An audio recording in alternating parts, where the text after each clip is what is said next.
पिछली वीडियो में मैंने आपको ऊंचाई और दूरी के कुछ सवाल कराए थे और जो अति लघु उत्तरीय प्रश्न थे और इम्पोर्टेंट प्रश्न थे। उनमें से वो सवाल आपके पेपर में आते भी है, करीबन एक एक नंबर का हर एक सवाल होता है। और उसमें से आपको क्या करना है, थोड़ा सा काम करना होता है और आपके वो उसका आंसर आ जाता है। ज़्यादा मेहनत भी नहीं करनी है। लेकिन आज मैं बता रहा हूँ, आपकी स्क्रीन पे जो सवाल लिख रहा है वो लघु उत्तरीय के प्रश्न है। ये आपके पेपर में करीब 4 नंबर का आता है और इससे आप तैयार करते हैं तो क्या होगा कि आपका 4 नंबर आपकी मार्कशीट में और प्लस हो जाएंगे।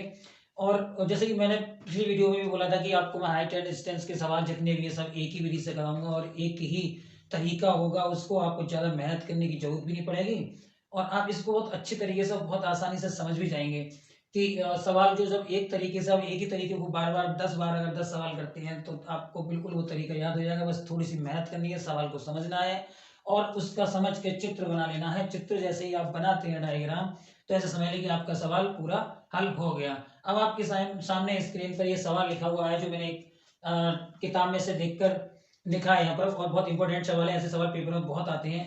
थोड़े से सवाल के पीछे आप क्या करते हैं कि एक लाइन नीचे बढ़ा दी जाती है, उस लाइन की वजह से आप क्या करते हैं, ये सवाल छोड़ देते हैं या आंसर गलत कर देते हैं। तो देखते हैं सवाल क्या है और पढ़ते हैं, इसे समझते हैं और आप इसको हल भी करते हैं। कह रहा है कि चिड़िया है, 80 मीटर ऊंचा पेड़ है, उस पर बैठी है और वो जमीन से यानी पृथ्वी तल के किसी बिंदु से चिड़िया का उन्नयन कोण जो है 45 अंश है। चिड़िया 36 दिशा में इस प्रकार उड़ती है कि उसकी पृथ्वी तल से ऊंचाई समान रहती है। 2 सेकंड बाद उसी बिंदु से चिड़िया का उन्नयन कोण 30 हो जाता है। चिड़िया के उड़ने की चाल ज्ञात कीजिए।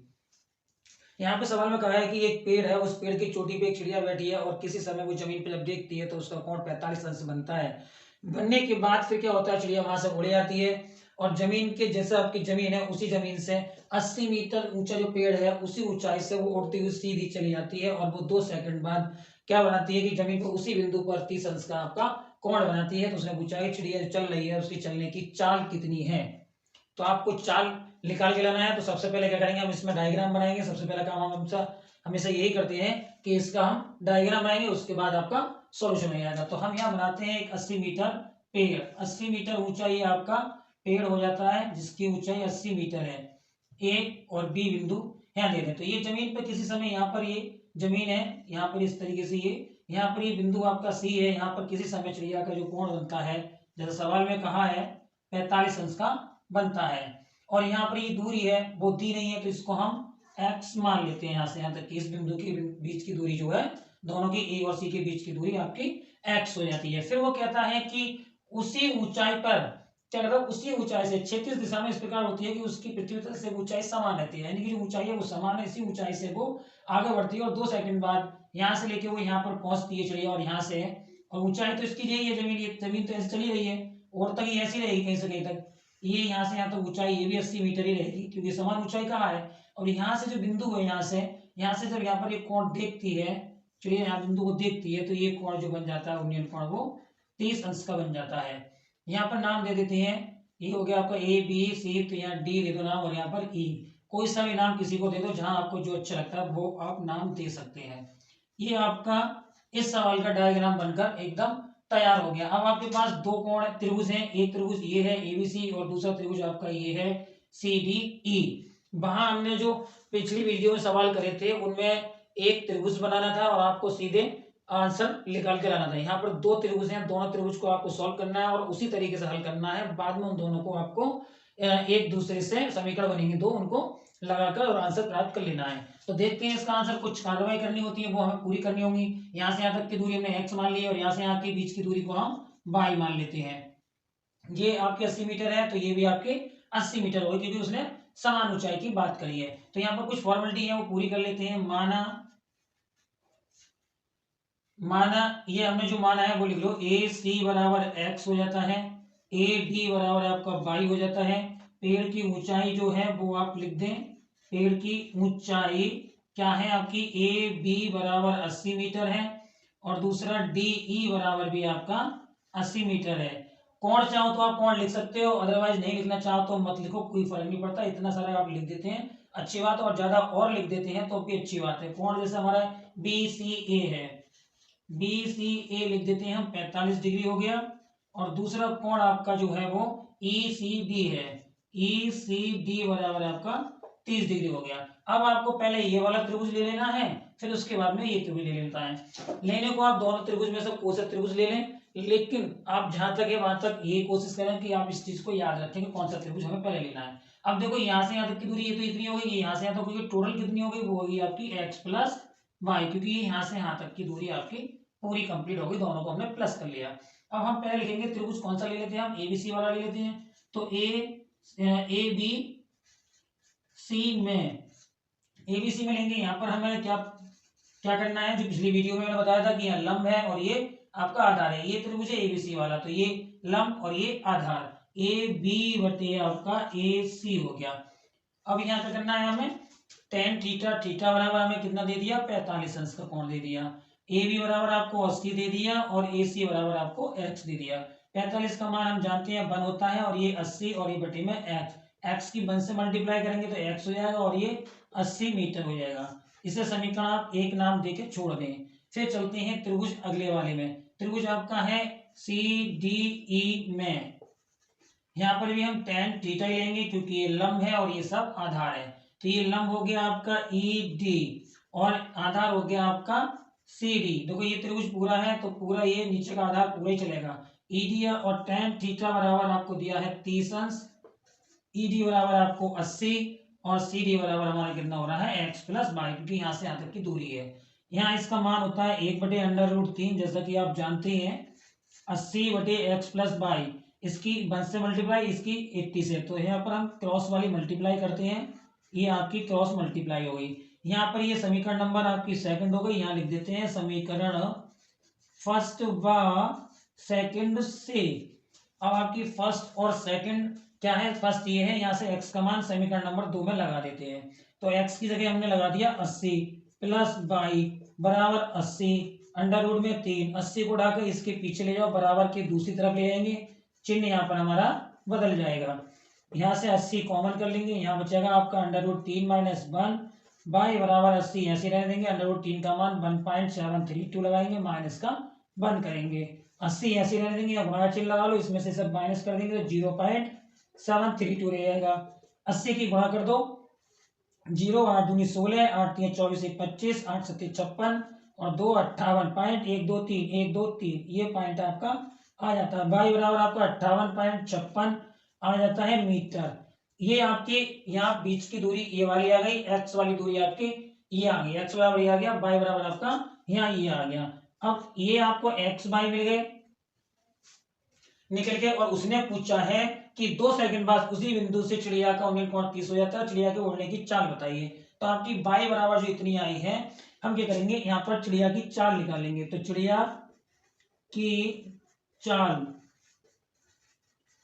बराबर हमारा एक फार्मूला होता है दूरी बटे समय, और दूरी हमारी आई है 58.56 और समय हमें दिया है 2 सेकंड। 2 से इसे डिवाइड कर दो तो भाग देंगे 2 का, तो जाएगा 2 दूनी 4, 2 ने 18 और 2 दूनी 4 और 2 अट्ठे 16, लगभग में आपका आ रहा है 29.28 मीटर, किलोमीटर प्रति मीटर, नहीं सेकंड में दिया है ना, सेकंड है और मीटर में हमारा दिया है, इसका ऊंचाई दी है तो मीटर हो गए, और सेकंड में समय दिया है तो मीटर प्रति सेकंड हो जाएगा। ये आपका इसका एकदम राइट वाला आंसर आ जाता है।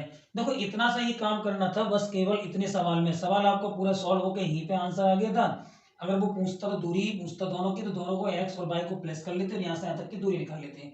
अब लेकिन वहां चाल की बात कर रही है, तो हमें इतना सारा निकालने के बाद ये जो निकल के आया है, इसको हमने चाल वाला फार्मूला याद रखना है कि चाल बराबर दूरी बटे समय होता है, और जो हमने निकाली है दूरी वो ऊपर रख के समय जितना दिया उससे डिवाइड कर दोगे, जो आएगा वो आपका आंसर आ जाएगा। मीटर सेकंड जो आता है, क्योंकि ऊंचाई मीटर में दी है और समय सेकंड में दिया है, इसलिए हमें सेकंड में लाना है। बाई चांस घंटे या मिनट में दिया होता है तो उसको भी हम कन्वर्ट करते हैं सेकंड में, क्योंकि सेकंड से ही हम इसको सॉल्व करेंगे। इस सवाल का जो आंसर है एकदम करेक्ट है, बहुत इंपॉर्टेंट सवाल है, पेपर में अक्सर ऐसे सवाल बहुत ही पूछे जाते हैं, तो इसकी तैयारी बहुत अच्छे तरीके से आप करके रखें।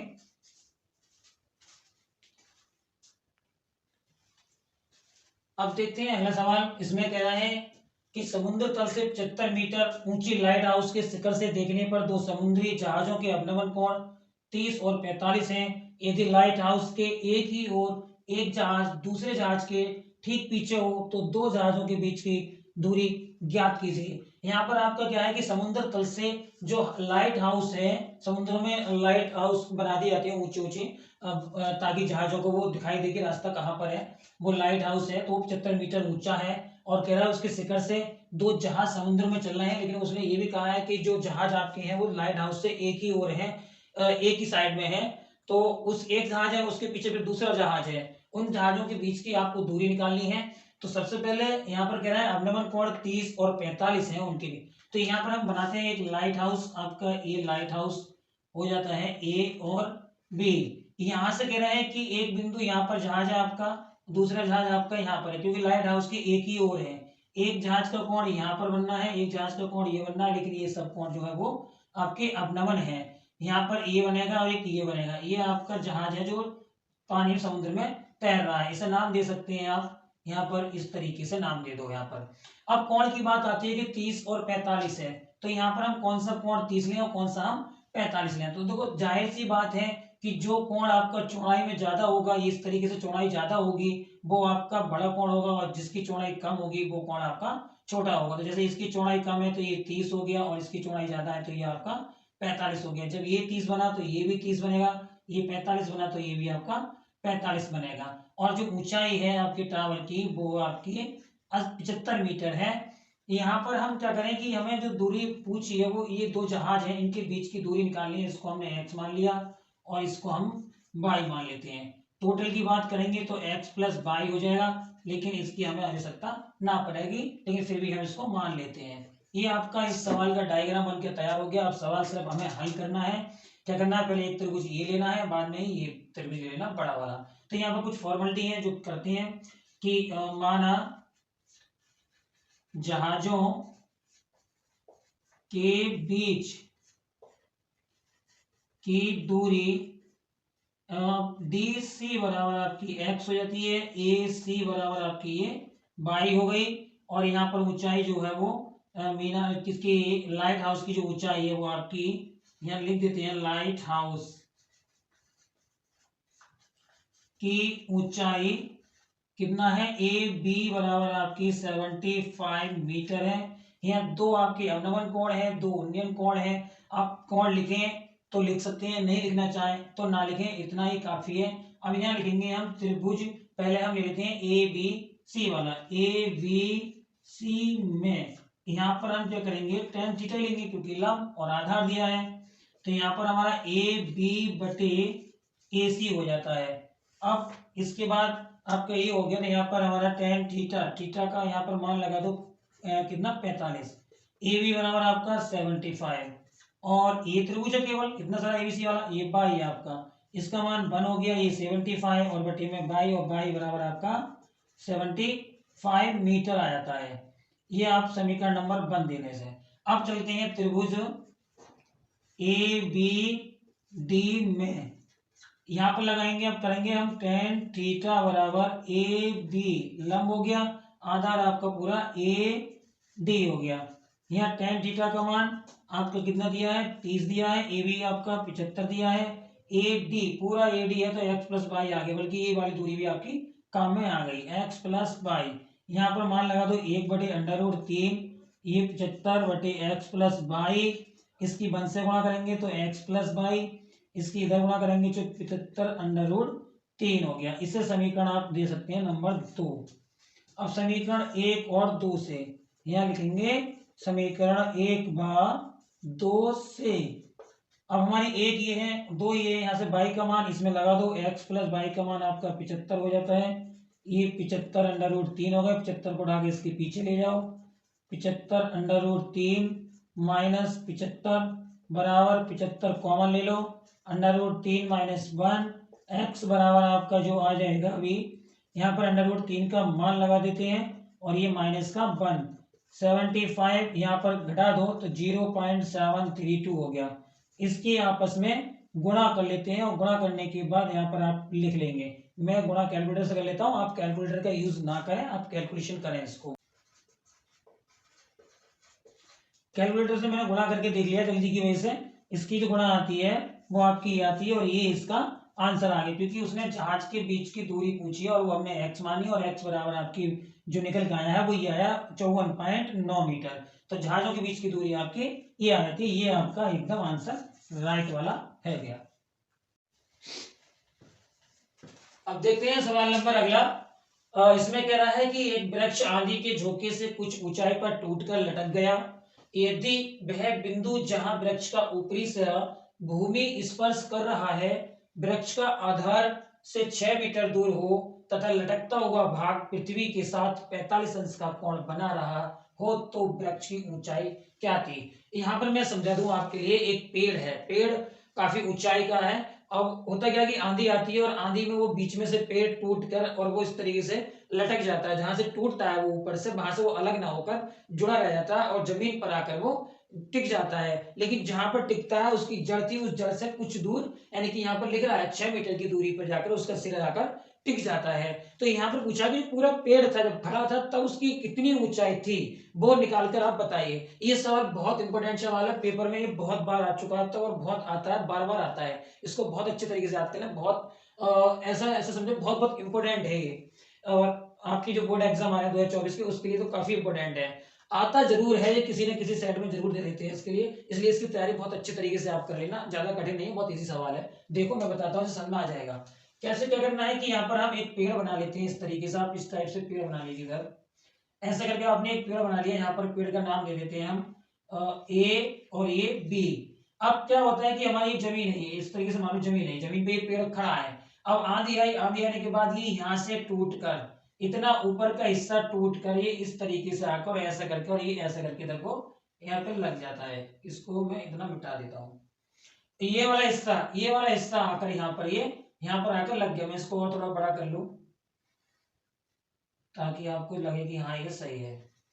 यहां से ये पूरा हिस्सा इस तरीके से टूट के आकर ये जमीन पर टिक गया। ये यहाँ पर मान लो सी पॉइंट से टूटा है, ये पिचक गया, टूटा नहीं पिचक गया। पिचकने के बाद ये यहाँ कर, ये ऊपर इस तरह यहाँ कर लग गया, ये डी बिंदु है। अब उसने कहा है कि वो उसकी जड़ है, पेड़ की जड़ से 6 मीटर दूरी पर जाकर ये इसका सिरा टिक जाता है। अब पेड़ की पूरे की ऊंचाई बताइए कितनी है। तो हम इसको ये अब दो भागों में बढ़ गया, तो इस एक भाग को x मान लें, दूसरे भाग को हम y मान लें। टोटल को अगर मानेंगे तो x प्लस y मान लेंगे, यहां से यहां तक की पूरे पेड़ की ऊंचाई आपकी x प्लस y हो जाएगी। तो यहाँ पर अब कुछ फॉर्मेलिटीज और सवालों में करिए आपने, वैसे यहाँ पर कर देते हैं। लेकिन यहाँ पर एक चीज और रह गई जो मैं भूल गया। यहाँ पर कह रहा है कि जब वो आकर टिकता है, कोण जब जमीन पर आकर सिरा टिकता है तो वो यहाँ पर 45 अंश का कोण बनाता है। 45 अंश का कोण बनाता है। ये वाला भाग जो यहाँ आकर टिक गया, ये आपका बाई वाला यही भाग है आपका जो यहाँ आकर टिक गया है ये। अब यहाँ पर क्या करना है, समझने वाली बात है कि जैसे वो बाकी तो फॉर्मेलिटी सब वही करनी है जो हम पिछले सवाल में करते हैं और सवालों में करते हैं कि माना पेड़ की ऊंचाई पूरे को मानेंगे हम ए बी बराबर आपकी एक्स प्लस वाई मानते हैं कंप्लीट, क्योंकि हमने दो टुकड़ों में हो गया इसलिए इसको इतना मानना पड़ेगा एक्स प्लस वाई। अब यहाँ पे लिख देते हैं बी सी बराबर आपका एक्स मीटर मान लें और ए सी बराबर आप वाई मीटर मान लें और बी डी बराबर आपका 6 मीटर मान लेते हैं। मीटर में से लिए क्योंकि यहाँ पर इकाई जो है वो मीटर की मिली है इसलिए सबको हमने मीटर ही मान लिया है। अब हमारे पास में एक कोण दे दिया है सी डी, कोण सी डी बी बराबर आपको 45 अंश दे दिया है। त्रिभुज हमारे पास कौन सा है, बी सी डी, एक ही त्रिभुज है ये। अब यहाँ पर इसको हम करते हैं, यहाँ पर लिखते हैं त्रिभुज बी सी डी में, बी सी डी में देखो यहाँ पर आपका लंब भी है, कर्ण भी है, आधार भी है। अब समस्या यहाँ पर ये आती है कि अब तीनों चीजें दी है तो हम क्या माने, क्योंकि हम tan बराबर मान रहे थे तो tan वाले में हमारे क्या दिया होता था कि केवल लंब बटे आधार होने चाहिए। लेकिन यहाँ पर हमारे सामने क्या कर दिया है कि यहाँ पर हमारे पास कर्ण भी है और लंब भी है, आधार भी है। अब तीनों चीजें किसी में नहीं आती हैं तो हम क्या करेंगे कि एक बार तो लंब और आधार वाला लेंगे और एक बार कर्ण वाला ले लेंगे, क्योंकि कर्ण के साथ आधार भी लेनी पड़ेगा हमें, इसको नहीं ले सकते हम। तो हम पहले एक tan वाला लगाते हैं, ये वाला।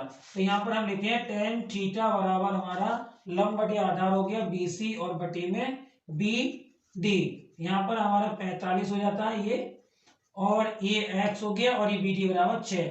इसका मान 1 हो गया x बटे 6 की 1 से मल्टीप्लाई, x बराबर इसको लिख दो x बराबर 6 मीटर का आ गया ये। इसे लिख देते हैं हम समीकरण नंबर 1। अब यहाँ पर कुछ करना नहीं है, अब हमें इसको छोड़ देना है। अब देखना कि ये वाला आना चाहिए, ऐसा कौन सा फार्मूला लेके ये और ये आया आधार। तो हमारे पास फार्मूला हमें पता ही है, जैसे tan थीटा बराबर हमें पता है कि लंब बटे आधार, वैसे cos थीटा बराबर होता है आधार बटे कर्ण। तो यहाँ पर हम लेंगे cos थीटा बराबर होता है आधार बटे कर्ण, यानी कि BD बटे CD। BD हमारा बाई BD हमारा 6 है, 6, और CD जो है हमारा वो है बाई। cos 45 का मान 1/√2 होता है, 6/बाई, बाई की 1 से और 2 की 6 से, तो बाई बराबर आपका जो हो गया वो 6√2 हो गया। यहाँ बाई का आपका √2 का मान किताब में दिया हुआ लगा देंगे 1.414 लगाए। इसकी गुणा करेंगे आप तो आपके गुणा होकर आ जाएगा 6 चौक 24 के 4, हासिल लगे 2, 6 के 9 और 2 8, 6 चौक 24 के 4, हासिल लगे 2, 6 कम 6 और 2 8, 0.3 के बाद लगा दो, आपका ये आ गया बाई बराबर इतने मीटर। ये समीकरण नंबर 2। आपके एक्स और बाई के मान जो आ गए ये। अब पेड़ की ऊंचाई आपकी ए बी बराबर जो पेड़ की ऊंचाई है वो एक्स प्लस बाई है, तो यहाँ पे लिख देंगे हम पेड़ की ऊंचाई बराबर आपकी ए बी बराबर आपकी है एक्स प्लस बाई, और एक्स का मान आपका आया है 6 और बाई का मान आया है 8.484। यहाँ इसको जोड़ देंगे तो ये जुड़ेगा आपका, ये तो 4 ऐसे 8 ऐसे 4 ऐसे 8 4 14, 14.484 आता है, लेकिन 2 डिजिट तक ले सकते हैं आप, 2 डिजिट तक आप इसको ले लें और इसका जो आंसर आएगा वो टोटल ये आ जाएगा। पेड़ की टोटल ऊंचाई जो है 14.48 आपकी आ जाती है। ये बिल्कुल एकदम राइट वाला इसका आंसर है। जो पूरा पेड़ यहाँ से यहाँ तक है वो कंप्लीट इतना है। इतना आपका जो एक्स वाला था वो ये निकल के आया 6 मीटर ऊंचाई से वो पेड़ टूटता है, बाकी जो ऊपर का हिस्सा बचता है बाई बराबर ये इतना सारा ये टूट के जमीन पर आकर लग जाता है। तो आपके दोनों भाग निकल जाएगा, टूट के आया यहाँ पर वो बाई हो गया और जो रह गया था वो आपका 6 है। अब दोनों को हमने प्लस कर लिया तो टोटल पेड़ की ऊंचाई आपकी 14.48 मीटर आ गई। ये सब बहुत इंपॉर्टेंट है, बहुत अच्छे तरीके से इसकी तैयारी कर लेना, पेपर में बहुत ज्यादा चांसेस रहते हैं इसके पेपर आने के। अब देखते हैं अगला सवाल। ये भी सवाल बहुत इंपॉर्टेंट सवाल है, क्योंकि मैंने ये वीडियो इसलिए बनाई है आपके लिए ताकि आप इसमें आपको मैं अच्छे से अच्छे और बेस्ट से बेस्ट सवाल जो आपके पेपर में आ सकते हैं, जिनके चांसेस ज्यादा रहते हैं, मैं वही सवाल करा रहा हूँ। और इनकी तैयारी आप अच्छे तरीके से करेंगे तो आपके जो 10 से 12 नंबर करीब आते हैं या हाइट एंड डिस्टेंस आती है वो आपकी बिल्कुल एकदम पक्के हो जाएंगे। वो नंबर आपके ऐसा मान के चलें कि आपको उनमें ज्यादा टाइम भी वेस्ट नहीं करना है और वो आपके नंबर एकदम पक्के हैं। तो देखते हैं ये सवाल। इसमें क्या कह रहा है कि एक नदी के पुल के एक बिंदु से नदी के सम्मुख किनारों के अवनमन कोण क्रमशः 30 और 45 हैं। यदि पुल किनारों से 3 मीटर की ऊंचाई पर हो तो नदी की चौड़ाई ज्ञात करनी है। यहाँ पे पूछना है कि नदी की चौड़ाई बतानी है आपको इस सवाल में। और पुल हमेशा नदी के ऊपर बनता है, तो नदी के ऊपर बनता है पुल, तो नदी पुल के नीचे होकर निकलती है और बीच में आप जहां पर अगर खड़े होकर देखेंगे तो आपको नदी के बीच में पुल दिखाई देगा और इधर भी नदी इधर से आएगी और इधर को निकल रही होगी। तो हमें क्या करना है कि यहाँ पर पुल के एक बिंदु से नदी के सम्मुख किनारों के अवनमन कोण आपको बताने हैं। जो अवनमन किनारे होते हैं एक इधर और एक इधर दोनों साइड में, उसके आपको अवनमन कोण तो दे रखे हैं, आपको क्या करना है उसकी चौड़ाई बतानी है। तो मान के चलते हैं कि एक इस तरीके से 3 मीटर आपका पुल है जो ए और बी मान लेते हैं, 3 मीटर हो गया। एक तो अब ये बीच में है, एक किनारा इधर है नदी का और एक किनारा इधर है, तो एक किनारा जो इधर है नदी का ये यहाँ से यहाँ मान लेते हैं, एक किनारा इधर हो गया, एक किनारा आपका ये हो गया। इस तरीके से यहाँ पर जो पुल जो अवनमन कोण बनना है इस तरीके से कर देता हूं मैं, और ये यहाँ पर इसका आधार बना देते हैं। यहाँ पर एक तरफ तो कोण बनना है 30 डिग्री ले लेते हैं और एक तरफ बना रहा है वो अवनमन कोण 45 डिग्री। यहाँ पर 30 लिख देते हैं, यहाँ पर आप 45 लिख देते हैं। उसने ये नहीं कहा है कि कौन सा कोण किधर है, तो आप कोई सा भी कोण किधर ले सकते हैं। अगर यहाँ पे 45 लेंगे तो यहाँ पे 45, यहाँ 30 लेंगे तो यहाँ पर भी 30। अब ये ए बी हो गया, ये सी और डी हो गया, यहाँ पर आप नाम दे दें ए और ये एफ हो गया आपके अवनमन कोण। यहाँ से यहाँ तक की ऊंचाई पुल की है वो 3 मीटर है, इसे आप एक्स मान लेते हैं और इसे आप बाई मान लो। टोटल को आप मिलाकर क्या करेंगे एक्स प्लस बाई मान लेंगे। और हमें निकालना चौड़ाई नदी की, सीडी जो है नदी की चौड़ाई है, एक्स प्लस बाई निकालना है। तो पहले एक्स का मान फिर बाई का मान दोनों को प्लस कर देंगे। थोड़ा फॉर्मेलिटी जो लिखना है वो लिख देते हैं। माना नदी की चौड़ाई बराबर कितनी हो गई, सी डी बराबर आपकी एक्स प्लस वाई हो जाती है जो मीटर है। यहाँ पर सी सी बराबर आप लिख दो एक्स और डी बराबर लिख दो आप वाई, बी बराबर लिख लो 3 मीटर। कोण लिखना चाहो तो कोण लिख देते हैं हम, कोण है ए सी बराबर ए सी हो गया। अब ए सी बी बराबर आपका 30 डिग्री दोनों। एफ ए डी, कोण एफ ए डी बराबर ए डी बी बराबर आपका 45 डिग्री। ये आपका सब लिख गया। अब लिखने के बाद आगे चलते हैं। अब देखते हैं त्रिभुज कौन सा, आप ये वाला लेना पहले, ए बी सी, ये वाला ले लो आप। ए बी सी लेने को कोई सा त्रिभुज ले सकते हैं, लेकिन हम ये वाला ले लेते हैं, कोई प्रॉब्लम नहीं है। यहाँ पर हम tan थीटा ले लेंगे क्योंकि लंब और आधार है। तो यह लंब होता है हमारा ए बी और बी सी इसका आधार है। tan थीटा का मान हमारे पास 30 डिग्री है, 30 लगा दो, और ए बी 3 है, बी सी हमारा x दे रखा है। tan 30 का मान 1/√3, 3/x क्रॉस मल्टीप्लाई x बराबर 3/√3 और ये मीटर। इसे हम समीकरण नंबर 1 दे देते हैं, कोई प्रॉब्लम नहीं है। अब देखते हैं त्रिभुज, अगला त्रिभुज है हमारा ए बी डी में लगा। यहाँ पर भी हम tan थीटा ले लेंगे क्योंकि लंब यही रहेगा और आधार आपके इधर ये बन जाएगा। तो यहाँ पर हम लिखेंगे ए बी बटे बी डी, tan थीटा बराबर 45 डिग्री, ए बी बराबर आपका 3 है, बी डी बराबर हमारा 22 है। यहाँ पर क्या करेंगे, tan 45 का मान 1 लगा देंगे, 3/22 की 1 से मल्टीप्लाई, y बराबर 3 मीटर। यहाँ पर आपका y बराबर ए आ गया, x बराबर ए आ गया, और हमें निकालना है टोटल नदी की चौड़ाई। तो यहाँ लिखते हैं हम नदी की चौड़ाई। नदी की चौड़ाई हमारे पास दी है, कितना लिखा था हमने, सी डी बराबर X plus Y, C D बराबर एक्स प्लस वाई। एक्स बराबर हमारा निकला है √3 और वाई का मान 3 कॉमन ले लो, यहाँ √3 प्लस 1, 3 ऐसे रहने दो, इसका मान लगा दो 1.732 और प्लस का 1, ये हो जाता है। यहाँ पर इसको जोड़ लो, जोड़कर यहाँ बड़ा चिन्ह लगा दो, इधर जोड़ लेंगे 1 को इसमें, तो ये जाएगा 2.732, 3 की मल्टीप्लाई, 3 दूनी 6, 3 3 9, 3 7 21, 3 दूनी 6, 6 और 2 8.3 के बाद 8.196 आ गया। तो इसको लगभग में ये आपका है 19 मानो, 19 को आगे 5 से ऊपर 6 है, तो इसको क्या कहते हैं 2 डिजिट में जब लिखेंगे इसको, तो यहाँ पर लिख देंगे 19 लिखेगा, सीधा 20 कर दें इसको, 8.20 मीटर होगा, या आपका यहीं पर ही होगा आंसर। आंसर आपका इतना ही होगा, इतना भी लिख दें या इतना कर दें, क्योंकि हम 1 पॉइंट छोड़ रहे हैं, 5 से ज्यादा है, इसलिए हम इसको बढ़ाकर लिखा जाता है। यहाँ पर ये राउंड ऑफ कहलाते हैं, इस तरीके से करना पड़ता है। ये आपका आंसर 8.20 मीटर ये नदी की चौड़ाई है।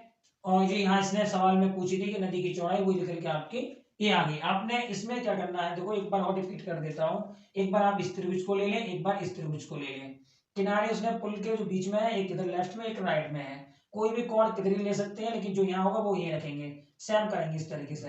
अब चाहे आप पहले इस त्रिभुज को सॉल्व कर लें या इस त्रिभुज को पहले सॉल्व कर लें, निकल के एक्स वाई आएगा, लास्ट में दोनों को ही प्लस करना है, आपका आंसर यही आकर रुकेगा एकदम, जो राइट है।